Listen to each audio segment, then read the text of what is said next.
Good morning, good evening, or good night. My name is Jean May, and I am a teacher farm instructor at Putnam Middle School. And today I'm going to be showing you guys how to make a really tasty kale and mushroom quesadilla. Okay, so this is my mise en place. I have my kale, brought to you by Jones Valley Teaching Farms. Some baby bella mushrooms. I feel like you can use any mushrooms that you like. And I have some eggs because eggs is also included in this recipe. So first things first, we're going to take some kale. The recipe calls for about 3 cups of fresh kale or spinach or any green that you may have at home. But I'm just going to use kale for today. We're going to start by removing the stem. I'm going to flip my side over and I'm going to follow the stem ever so slightly with my knife to remove all of the greens.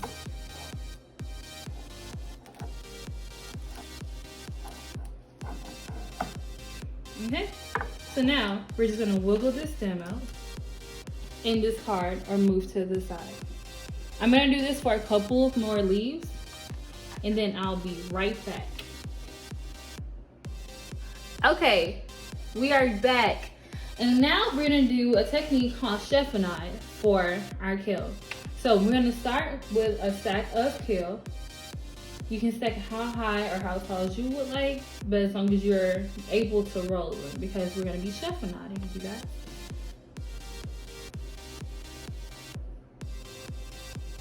Okay, I'm gonna start with this stack and then I'll do the rest of the stack a little later. So I'm gonna take these and I'm gonna roll these cigar style or just make a roll. You're gonna wanna tuck it as tight as you can. You're gonna pick up your knife and then you're gonna wanna cut maybe ½ an inch to like 1 inch pieces. You don't want them super big because they're going to have a quesadilla. You want it to be fairly small, but not too small to the point where it looks like minced kale. Because we're not mincing, guys. Right. So your end result is gonna look a little something like this. You're gonna find yourself having ribbons if your kale is slightly longer. But this is essentially what we want. So now we're gonna move on to slicing our baby bella mushrooms or whatever mushrooms you have on hand. So this is my baby bella mushroom. Isn't she cute? The name her. Bella. So before slicing mushrooms, you're gonna want to remove the stem part of it. So we're gonna give it a nice little wiggle back and forth, and boom, she's out. And then we're gonna begin to slice very thinly. So when you're slicing, you're gonna want to tuck your fingers so you don't cut yourself. And we're gonna slice these fairly thin, not like ultra thin, like we're using a mandolin, but we're gonna use chop it pretty thin.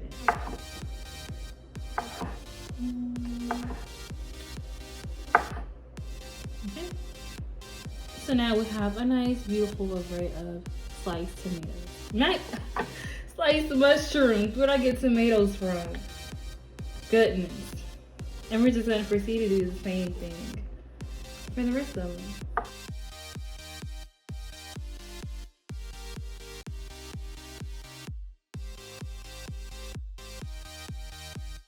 And right now I just added about maybe 2 or 3 tablespoons of vegetable oil. You can use olive oil or any oil of your choice.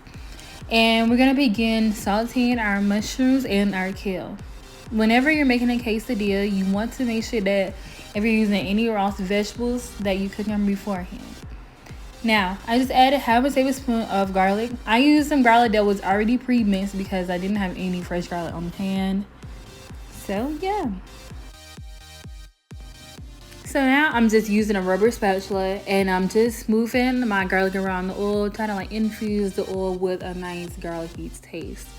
I'm gonna start adding in my baby bella mushrooms.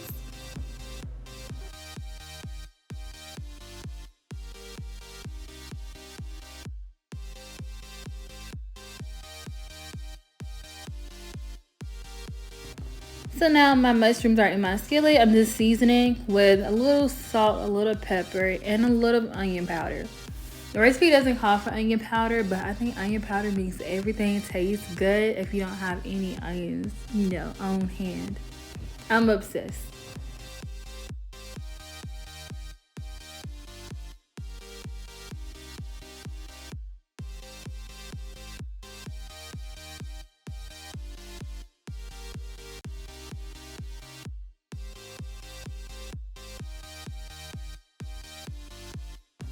So I went ahead and added in our kale from earlier. I just cooked it down so it was pretty wilted.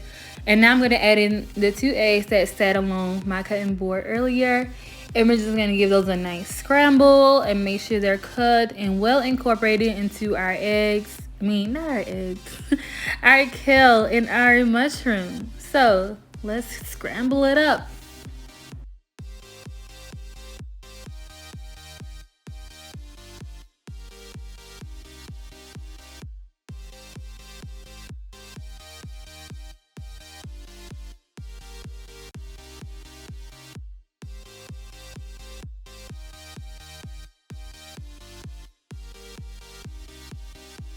So I switched to a larger skillet and I'm adding in a large flour tortilla and I'm covering half of it with a Colby and Monterey blend.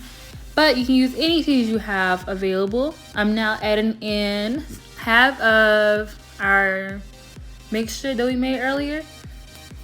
So along that half, I'm gonna add just a little bit more and just pat it and make sure it's covering half so we don't have any empty ends or anything.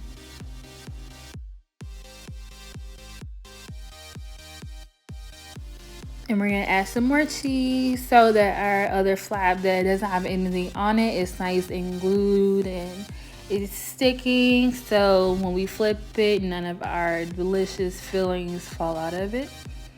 You're gonna wanna let it sit for maybe 2.5 to 3 minutes on each side. And then you're gonna flip it over.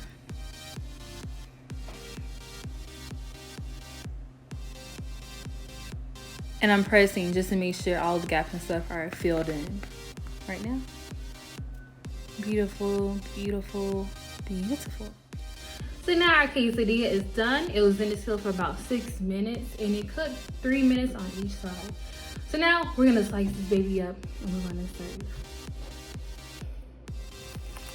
serve. Ooh.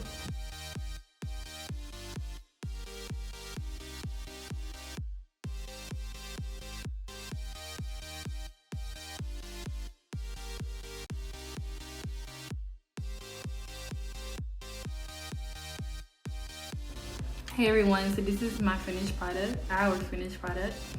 And I'm gonna give one a taste. I'm gonna choose this one.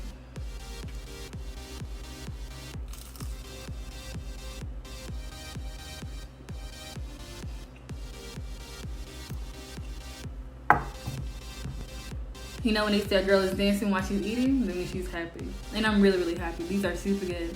I hope you guys made these and when you decide to make these videos, tag Jones Sally. And hope you guys enjoy. Bye.